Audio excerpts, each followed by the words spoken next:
രാഷ്ട്രപതി രാംനാഥ് കോവിന്ദ് സംസാരിക്കുന്നു. തത്സമയം हमारे किसान और मजदूर भाई बहन, नई पीढ़ी के जीवन को संवारने वाले हमारे शिक्षक, हमारी विरासत को समृद्ध बनाने वाले कलाकार, हमारे देश के विभिन्न आयामों का अध्ययन करने वाले विद्वान, देश की समृद्धि बढ़ाने वाले उद्यमी वाले हमारे शिक्षक, हमारी विरासत को समृद्ध बनाने वाले कलाकार, हमारे देश के विभिन्न आयामों का अध्ययन करने वाले विद्वान, देश की समृद्धि बढ़ाने वाले उद्यमी, देशवासियों की सेवा करने वाले डॉक्टर व नर्स, राष्ट्र निर्माण में संलग्न वैज्ञानिक व इंजीनियर, देश की न्याय व्यवस्था को योगदान देने वाले न्यायाधीश व अधिवक्ता, प्रशासन तंत्र को सुचारू रूप से चलाने वाले सिविल सर्वेंट्स, हर वर्ग को विकास से जोड़ने में सक्रिय हमारे सामाजिक कार्यकर्ता,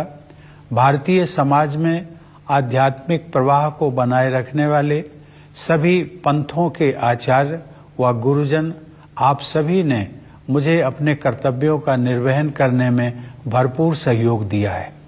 संक्षेप में कहूं तो समाज के सभी वर्गों का मुझे पूरा सहयोग, समर्थन व आशीर्वाद मिला है। मेरे मनो मस्तिष्क में वे सभी क्षण विशेष रूप से अंकित रहेंगे जब मेरी मुलाकात अपनी सेनाओं, अर्धसैनिक बलों तथा पुलिस के बहादुर जवानों से होती थी। उन सभी में देश प्रेम की अद्भुत भावना देखने को मिलती है। अपनी विदेश यात्राओं के दौरान जब भी प्रवासी भारतीयों के साथ मेरा मिलना हुआ, हर बार मुझे मातृभूमि के प्रति उनके गहरे प्यार और अपनेपन का एहसास हुआ। देश के सर्वोच्च नागरिक पुरस्कार समारोहों के दौरान मुझे अनेक असाधारण प्रतिभाओं से मिलने का अवसर मिला। वे सभी पूरी लगन, अटूट समर्पण और दृढ़ निष्ठा के साथ एक बेहतर भारत के निर्माण में सक्रिय हैं। इस प्रकार अनेक देशवासियों से मिलने के बाद मेरा यह विश्वास और भी दृढ़ हुआ कि हमारे निष्ठावान नागरिक ही वास्तविक राष्ट्र निर्माता हैं और वे सभी भारत को बेहतर बनाने के लिए प्रयासरत हैं। ऐसे सभी निष्ठावान देशवासियों के हाथों में हमारे महान देश का भविष्य सुरक्षित है। प्यारे देशवासियों, अपने इन अनुभवों से गुजरते हुए अक्सर मुझे अपना बचपन भी याद आता रहा है कि किस तरह महत्वपूर्ण ऐतिहासिक घटनाएं हमारे व्यक्तिगत जीवन को प्रभावित करती रहीं।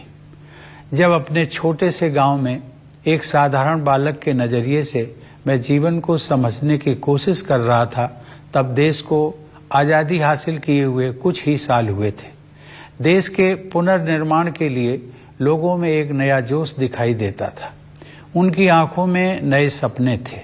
मेरे दिलो दिमाग में भी एक धुंधली सी कल्पना उभर रही थी कि एक दिन शायद मैं भी अपने देश के निर्माण में भागीदारी कर सकूंगा। कच्चे घर में गुजर बसर करने वाले एक परिवार के मेरे जैसे साधारण बालक के लिए हमारे गणतंत्र के सर्वोच्च संवैधानिक पद के बारे में कोई भी जानकारी होना कल्पना से परे था। लेकिन यह भारत के लोकतंत्र की ताकत है कि इसमें हर नागरिक के लिए ऐसे रास्ते खुले हैं जिन पर चलकर वह देश की नियति को संवारने में अपनी महत्वपूर्ण भूमिका निभा सकता है। कानपुर देहात जिले के परौख गांव के अति साधारण परिवार में पला बढ़ा वह रामनाथ कोविंद आज आप सभी देशवासियों को संबोधित कर रहा है।